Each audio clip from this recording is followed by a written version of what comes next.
Good evening, folks. I know, I'm sorry. We had my daughter's birthday party today and they just all left. So I'm like, I gotta go do a video.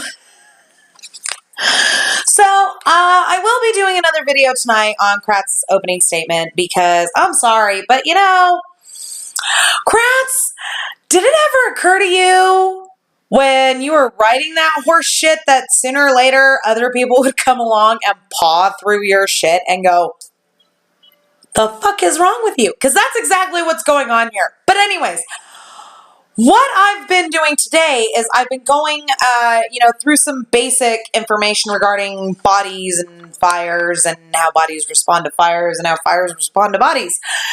Because I think that it bears directly on this, obviously, for many obvious reasons, not the least of which being that I'm getting really sick and tired of people not understanding exactly what happens to a human body when it's on fire. Yes, I just put chocolate in my mouth. Jealous? So my thing has been this. Kratz loves to talk about the bonfire. Loves it. And I've had people point out, oh, well, Stephen lied about having a bonfire that night.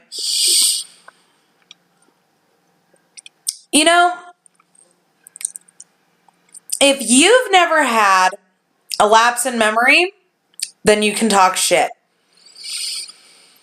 When you have a photographic memory, then you can talk shit. And even then, you really can't talk shit. Because if you have a photographic memory, you should realize that not everybody has a photographic memory, and shut your fucking mouth. Now, first and foremost, I want people to understand something. An average bonfire burns at roughly 900 degrees. Okay? Now that's just with wood. Now, in order for a body to burn down to the kinds of fragments that we saw with Teresa Halbach, you need to get that fire going at least 1100 to 1500 degrees.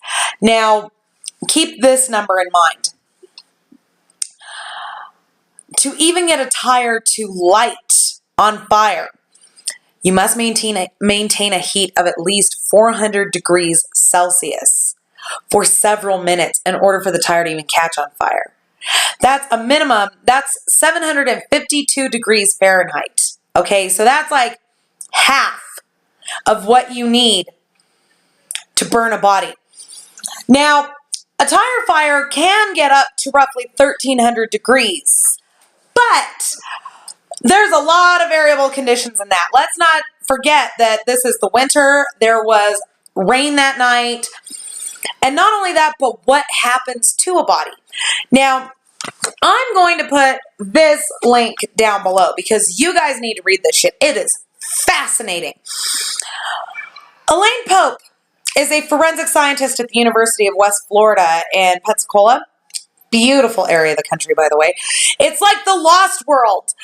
I shit you not. You drive through Florida and you expect a T-Rex to come out at any second. It's like very green, very primitive. Now, in this article, they talk about what happens to a human body when it starts burning. This is from John DeHane, who's a fire investigator at FireX Forensics in Vallejo, California, and he works with Pope. He says, a human limb burns a little like a tree branch. First, he says, the thin outer layers of the skin will fry and peel off as the flames eat across the top layers of the skin. I hope you're hungry because I know you're going to watch this shit right around dinner time. Then, after around 5 minutes, the thicker layer of the epidermis, of the dermal skin, will start to shrink and then split. Like, when you're roasting a pig, and the underlying yellow fat layer will start to leak out. Now, human body fat actually makes a fantastic fuel for fires, but there's a catch. Ba-dum-bum. it needs something to act as a wick, like clothing or some charred pieces of wood. It needs something to act like a wick in a candle. Otherwise, it's not going to continue burning. But a human body itself, with the right wicking material, can burn for up to 7 hours. During this time, the heat will cause the muscle tissue to dry and contract. And that's why if you've ever seen an actual burnt human body, they're curled up like a bug. Bone, on the other hand, takes a lot longer to burn, obviously. So by the end, the skeleton is usually laid bare like a charred anatomical model from hell. It's like the anatomical model from a science class held in Hades' basement. Now, if somebody is agitating the fire and agitating the bones, then yes, they will start to break apart. They'll start to, disintegrate. But in most cases, something survives. This, however, is where it gets really good. And I know that a lot of people have mentioned this, but I'm going to mention it one more time. A burning human body is the worst stench you will ever smell in your life. It is so gross. First of all, human blood anyway has like this sickly, sweet smell to it. Anyway, we're going to talk about that in one of my subsequent videos because I have some points to make about the smell of blood. Anyways, so when you burn a human body, you're going to get that sickly, sweet, just god-awful stench. And then on top of that, you're going to get the stench of roasting something.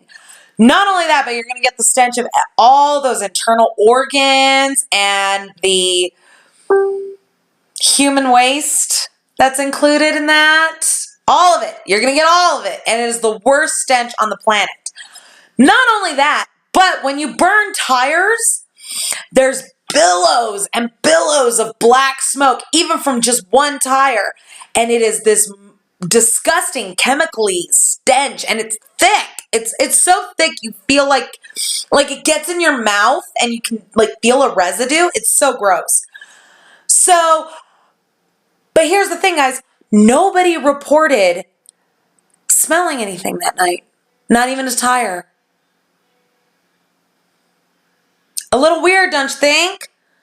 Those are two very distinct smells, and trust me, your ass would fucking remember that shit. And yet nobody recalls smelling anything strange. Nobody recalls breathing in that smoke. The fuck? How the fuck do you figure, crats? Now, a body can be completely destroyed if it's put in the trunk of a car to burn it, because it acts kind of like a mini crematorium, Now, Pope's team, this is really interesting, actually. There's a myth that when you burn a human body, the brain will boil inside of the skull and cause it to explode. That's actually false. Pope's team tested this theory by systematically burning 40 human heads. How do I get this job? I want that job. Some injured, others intact. They found that skulls do not explode, burning in broadly the same way regardless of trauma. And then this one's really good. If you dump gasoline on someone, it will burn for about a minute. That's enough to cause localized burns, but not enough that the skin will split and the body fat gets involved. So you see, folks, it's a little more involved than just, oh, look, we've killed someone. Let us burn her. No, you have to work that shit, and you have to work it for hours. It's not something that you can just, throw some gasoline and some kerosene, light a match, and then you're done. No, you've got to fucking stick around and hang out. I know that most Hollywood films don't make it look like that, but that's the way it goes. All right, folks, so I'm going to leave the link for that down below. I'm also going to leave a link for a YouTube video showing what happens when you burn a tire, so you can kind of get a good idea of that. I will also leave the link for my GoFundMe page down below. Please do not forget to donate what you can and share. Let's get Clue TV up and running. Thank you all very much for watching. We'll see you soon.